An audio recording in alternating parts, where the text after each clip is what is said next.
जी बिल्कुल, 1 साल गुज़र चुका है। पिछले साल हमने देखा कि 2024-25 का जो है वो बजट निकाला गया था। रमज़ान मुबारक का महीना चल रहा है और अब फिर से जो है वो एक नए बजट की जो तैयारियाँ शुरू हो गई हैं और असेंबली का इजलास जो है वो प्री बजट के हवाले से मुनक्किद किया गया है।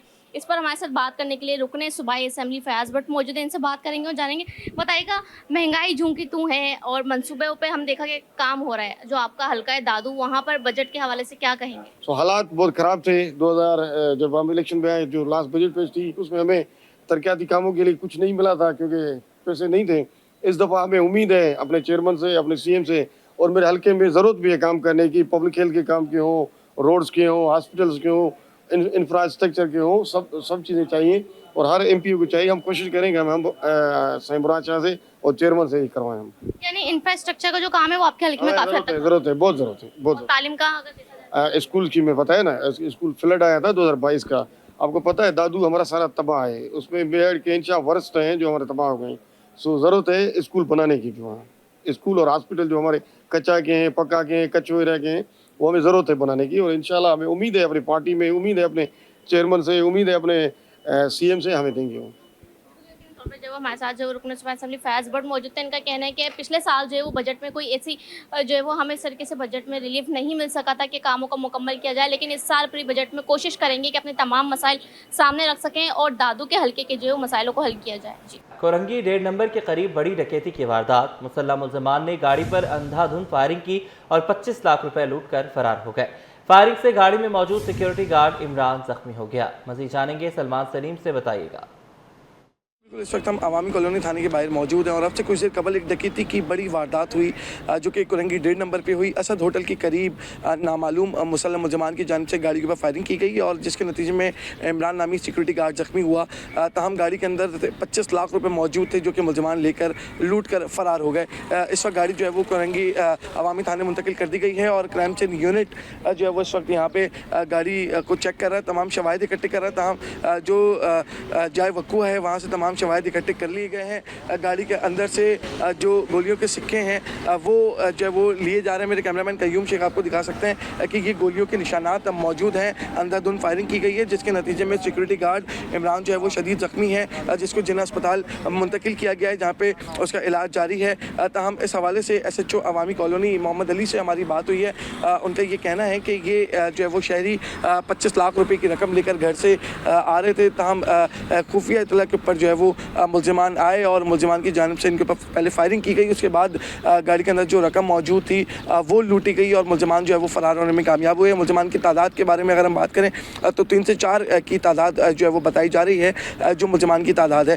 हम इस वक्त क्राइम सीन यूनिट तमाम शवाहिद इकट्ठे कर रहा है और आपसे कुछ देर के बाद वाक़े का मुकदमा दर्ज किया जाएगा। जो इसके साथ सिक्योरिटी गार्ड के साथ जो 2 लोग मौजूद थे वो इस वक्त थाने नहीं आए हैं, ताहम उनको भी तलाश किया जा रहा है। जी। कोरंगी में ताजरों से 25 लाख रुपए की डकैती। सूबाई वज़ीर दाखिला ज़ियाल अंजार ने SSP कोरंगी से तफसीलात तलब कर ली। कोरंगी में ताजरों से 25 लाख रुपए की डकैती। सूबाई वज़ीर दाखिला ज़ियाल अंजार उल हसन ने SSP कोरंगी से तफसीलात तलब कर ली हैं। सनती जोन और दीगर इलाकों में पुलिस सिक्योरिटी प्लान से आगाह किया जाए, ये कहना था वज़ीर दाखिला का। अनुज जाफरी हमारे साथ है, अपडेट कीजिएगा। कोरंगी में ताजिरों से 25 लाख रुपए की डकैती का मामला है। वज़ीर दाखिला ज़ियाल अंजार ने SSP कोरंगी से तफसीलात तलब कर लिए हैं। सनती जोन और दीगर इलाकों में पुलिस सिक्योरिटी प्लान से आगाह करने की हिदायत की। वज़ीर दाखिला सिंध ने कहा है कि डाकू की गिरफ्तारी के लिए इंटेलिजेंस और ऑपरेशन और इन्वेस्टिगेशन पुलिस को टास्क दिया जाए। क्राइम सीन और तफ्तीश के जुमला अमूर को कामयाब और नतीजा खेज बनाया जाए। वज़ीर दाखिला सिंध का कहना है कि केस की तफ्तीश और पेशरफ्त से मुझे आगाह रखा जाए। जी ठीक है, बहुत शुक्रिया, आपने हमें अपडेट किया। क्लिफ्टन में रिहायशी मकासद के लिए मुख्तस इमारत में कॉलेज चलाने के खिलाफ तौहीन अदालत की दरख्वास्त। सिंध हाई कोर्ट ने कॉलेज प्रिंसिपल के नाकाबिल जमानत वारंट गिरफ्तारी जारी कर दिए। अदालत ने समाअत 27 मार्च तक मुलतवी कर दी। तौहीन अदालत की दरख्वास्त रिहायशी शेर अफजल की जानिब से दायर की गई थी। बात करेंगे मुमताज़ जमाली से, अपडेट कीजिएगा।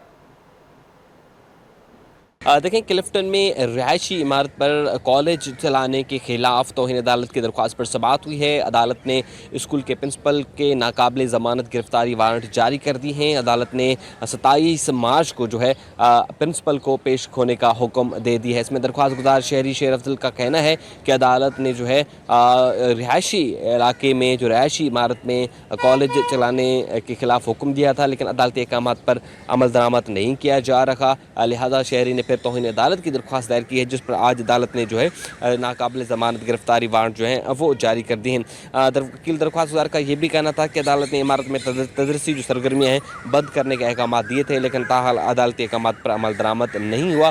सिंध बिल्डिंग कंट्रोल अथॉरिटी ने मौक़िफ़ अख्तियार किया कि ये जो इलाका है ये कंटोनमेंट बोर्ड का इलाका आता है, लिहाजा अब इस दरख्वास्त की मज़ीद समाअत 27 मार्च को होगी। जी गुलशन इकबाल में खातून से असलहे के जोर पर पर्स छीनने का मुकदमा।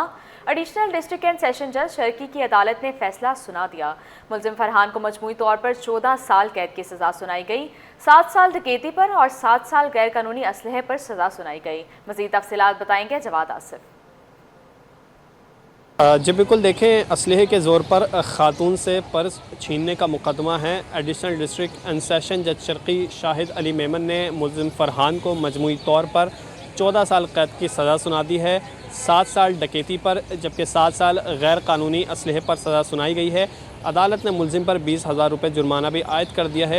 इस्तगासा के मुताबिक ये वाक़या 2024 में पेश आया था, जब खातून अपने शौहर के साथ बाइक पर जा रही थी तो गुलशन इकबाल के इलाके में ये जो डाकू है इसने असलहा दिखाकर ख़ातून से पर्स छीनने की कोशिश की, तो उस कोशिश में ख़ातून बाइक से गिर गई और उनके चीखने की वजह से आवाम ने जमा होकर डाकू को पकड़ा और फिर पुलिस ने उसे गिरफ़्तार करके मुकदमा दर्ज किया।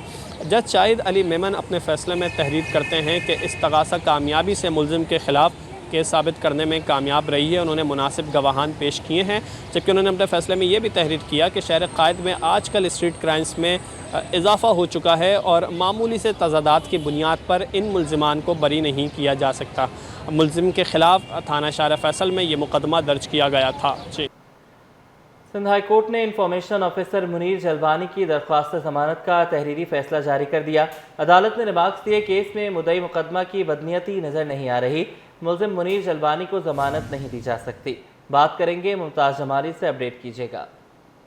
बिल्कुल, देखिए कि आज सिंध हाई कोर्ट कराची में इंफॉर्मेशन ऑफिसर मुनीर जलवानी की दरख्वास्त से ज़मानत पर जो है अब वो समाअत हुई है, जहाँ पर अदालत ने जो है इसी इंफॉर्मेशन ऑफिसर मुनीर जलवानी की दरख्वास्त ज़मानत का तहरीरी फैसला भी जारी कर दिया है।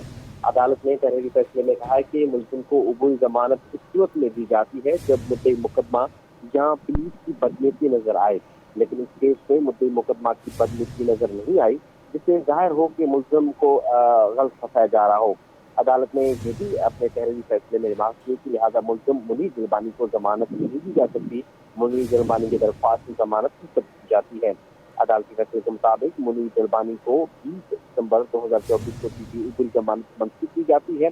वकील मुद्दई मुकदमा का कहना है कि मुनीर जलवानी की सरकारी फाइलें चोरी की और मुनीर जलवानी सरकारी फाइलें चोरी की और अपने फेसबुक ID और सोशल मीडिया पर अपलोड कर दी। मुनीर जलवानी के खिलाफ सैयद मुदस्सर महमूद ने पेडी थाने में ये मुकदमा दर्ज करवाया था। जी ठीक है, बहुत शुक्रिया, आपने हमें अपडेट किया। OGDSL कामयाबियों की राह पर गामजन। अटक में सोगरी नॉर्थ 1 कुएं से गैस और खाम तेल की दरियाफ्त। OGDCL ने पाकिस्तान स्टॉक एक्सचेंज को अहम मालूमात से आगाह कर दिया। मज़ीद तफसीलात जानते हैं ब्यूरो चीफ अशरफ खान से।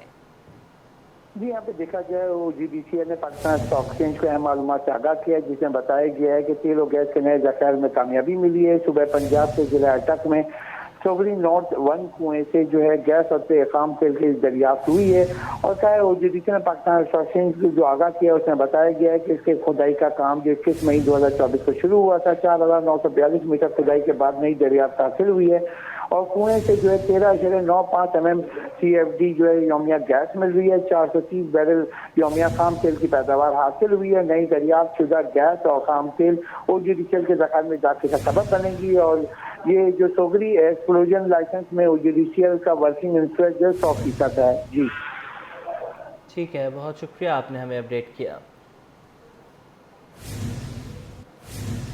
वफाकी वज़ीर जुनैद अनवार चौधरी की चेयरमैन पोर्ट कासिम अथॉरिटी से मुलाकात। बंदरगाह के इंफ्रास्ट्रक्चर अपग्रेडेशन और ऑपरेशनल बेहतरी पर तवज्जो देने की हिदायत। बंदरगाही अमल को मज़ीद तेज़ और मौसर बनाने की हिदायत। जदीद टेक्नोलॉजी अपनाने की ज़रूरत पर जोर दिया। वफाकी वज़ीर ने पोर्ट कासिम में मज़ीद सहूलियात फराहम करने की यकीन दहानी कराई। बात करेंगे वसीम इफ्तिखार से, अपडेट कीजिएगा इस पर।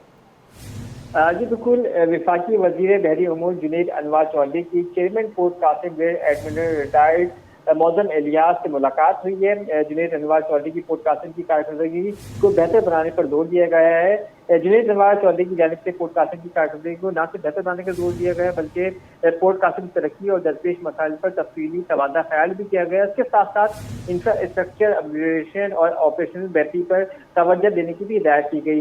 चेयरमैन पोर्ट कासिम के वज़ीर बहरी उमूर को ब्रीफिंग भी दी गई। इस पर ब्रीफिंग में पोर्ट कासिम में सरमायाकारी के फरोग के लिए इक़दाम पर भी गौर के हवाले से बात हुई है। इसके साथ बंदरगाही अमल को मज़ीद तेज़ और मौसर बनाने की हिदायत भी की गई। जदीद टेक्नोलॉजी अपनाने की जरूरत पर भी जोर दिया गया। पोर्ट कासिम को खित्ते का अहम तजारती मरकज बनाने के अज़म का अदा भी किया गया। इस मुलाकात में दरपेश चैलेंजेस और इनके हल के लिए मुश्तरका हिकमत अमली पर भी गौर किया गया। पोर्ट की तोसी, माहौलियाती इस्तेहकाम और लॉजिस्टिक पर भी गुफ्तगू की गई। वफाकी वज़ीर की पोर्ट कासिम में मज़ीद सहूलियात फराहम करने की यकीन दहानी कराई गई। इसके साथ साथ वफाकी वज़ीर ने बंदरगाही उमूर को आलमी मयार के मुताबिक ढालने का फैसला से भी आगाह किया। वजारत बहरी उमूर पोर्ट कासिम की तरक्याती मंसूबों की मामलत करेगी। वफाकी वज़ीर का ये भी कहना था कि पोर्ट की इक़्तिदार में इजाफे के लिए मुख्तलिफ तजावीज़ पर भी गौर किया जा रहा है। इक़्तिसादी तरक्की में पोर्ट कासिम के किरदार को मज़ीद मौसर बनाने पर इत्तेफाक भी किया गया। बंदरगाह के इंतज़ामी उमूर के को बेहतरीन बनाने के लिए इक़दाम भी किए जा रहे हैं। इसके साथ साथ तजारती अजम में इजाफे के लिए जदीद सहूलियात मुतारिफ कराने पर भी जोर दिया गया। बंदरगाही मसाइल के हल के लिए मौसर हिकमत अमली बनाने पर भी गौर किया गया। वज़ीर बहरी उमूर का पोर्ट कासिम तरक्की में दिलचस्पी का एजाज़ भी सामने आया है। मुलाकात में बंदरगाह के ऑपरेशनल मसाइल के हल पर तबादला ख्याल किया गया। हुकूमत बंदरगाहों की तरक्की के लिए हर मुमकिन इक़दाम करेगी। इसके साथ साथ वफाकी वज़ीर का कहना था कि पोर्ट कासिम की तरक्की मुल्की मैशत के लिए अहम है। बहरी तजारत के फरोग के लिए जामे हिकमत अमली पर भी जोर दिया गया। सरमायाकारी के लिए साजगार माहौल पैदा करने की भी हिदायत की गई। ठीक है, अभी आप हमारे साथ रहिएगा। कस्टम हुकाम के फेसलेस सिस्टम पर all iron steel merchants association का रद्द-ए-अमल। सदर हमाद पूनावाला का कहना है कि सिस्टम की वजह से इंपोर्टर्स को डैमेज की मद में लाखों रुपए का नुकसान हो रहा है। किसी भी नए सिस्टम का निफाज करने के लिए पहले ऑन ग्राउंड वर्किंग की जानी चाहिए। फेसलेस सिस्टम से इंपोर्टर्स को मुश्किलात का सामना है। मज़ीद जानते हैं हमारे नुमाइंदे वसीम इफ्तिखार से। जी बिल्कुल, जैसे कि कस्टम की जानिब से फेसलेस सिस्टम जो है वो मुतारिफ़ किया जा चुका है, जिसका बुनियादी मकसद ये था कि जो कस्टम के हवाले से जो इंपोर्ट एक्सपोर्ट के जो भी कंसाइनमेंट्स हैं उसमें ह्यूमन इंटरेक्शन कम रहे। इस वक्त मेरे साथ मौजूद है हमाद पूनावाला जो कि सदर हैं ऑल आयरन मर्चेंट एसोसिएशन के।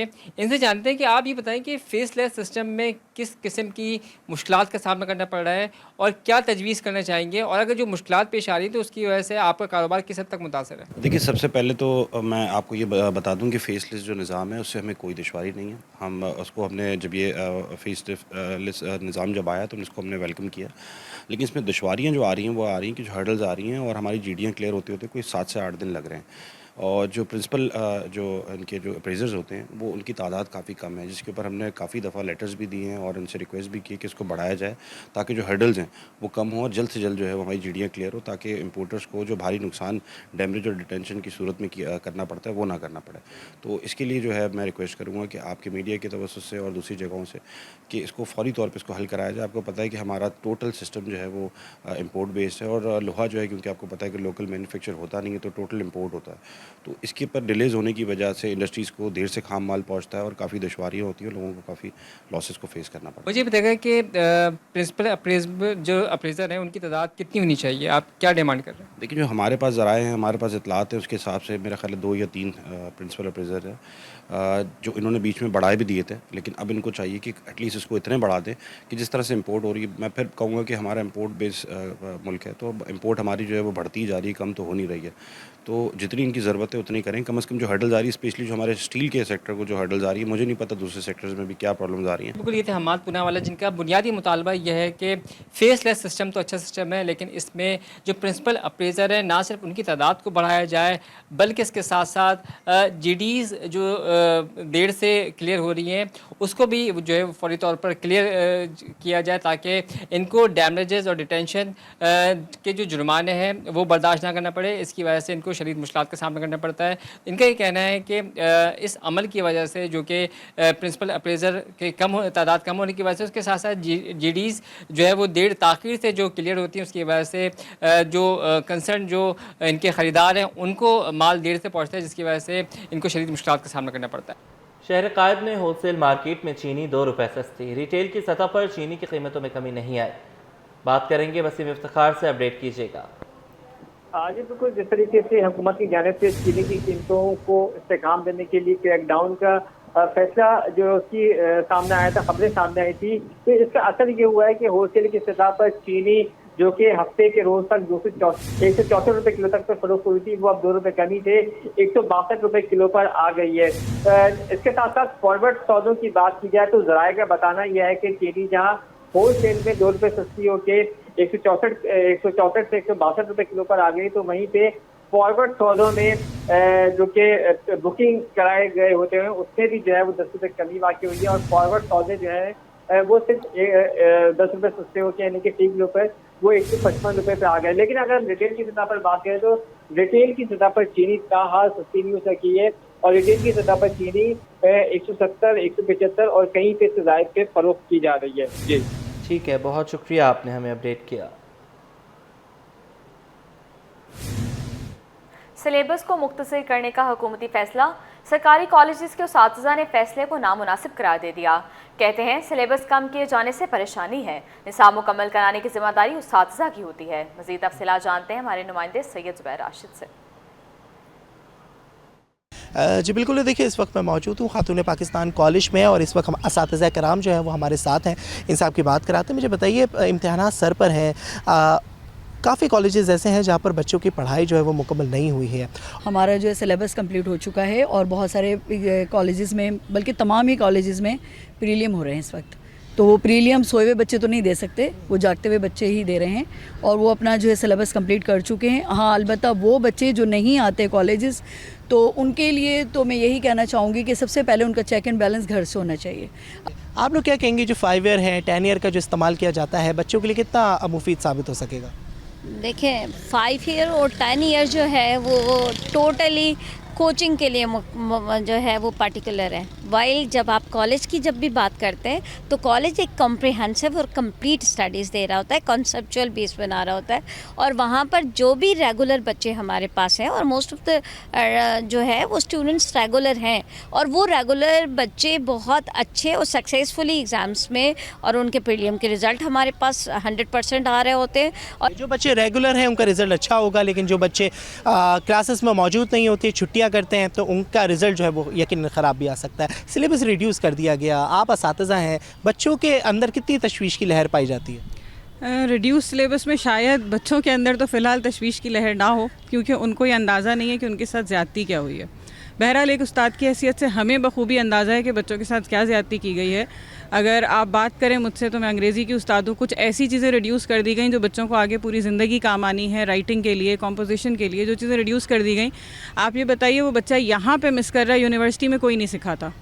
जब एक सिलेबस बेहतरीन तरीके से मुकम्मल हो गया तो फिर बच्चों से जो चीज़ें छीनी गई, मिसाल के तौर पे साइंस के सिलेबस में अगर आप टीचर से पूछेंगे तो वो बेसिक्स जो MD कैट ई-कैट के लिए और आगे पढ़ने के लिए उनकी बेसिक्स हैं, वो बेस टॉपिक्स हटा दिए गए हैं। ठीक है, बेस टॉपिक जो है वो हटा दिए गए हैं, और असातिज़ा ने जो है रिड्यूस सिलेबस जो है वो मुस्तरद कर दिया, और इनका ये कहना है कि बर वक्त जो है सिलेबस मुकम्मल तौर पे कंप्लीट करवाया जा सकता है, लेकिन जो रिड्यूस जो सिलेबस किया गया है तो स्टूडेंट से ज़्यादा जो तशवीश की लहर है वो असातिज़ा में पाई जा रही है, और असातिज़ा कराम ने मुकम्मल तौर पर इस फैसले को जो है मुस्तरद किया। आप सबका बेहद शुक्रिया, आप इस वक्त हमारे साथ मौजूद थी, हमसे खुसूसी गुफ्तगू कर रही थी। रोशनियों का शहर रंगो नूर से नहा गया। कराची में शहाब साकिब के दिलकश नज़ारे, फ़ज़ाओं में जाबजा टूटे तारे फैल गए। शहाबियों की चमक से आसमान पर पेश मंजर ने शहरियों को खुशगवार हैरत में मुब्तला कर दिया।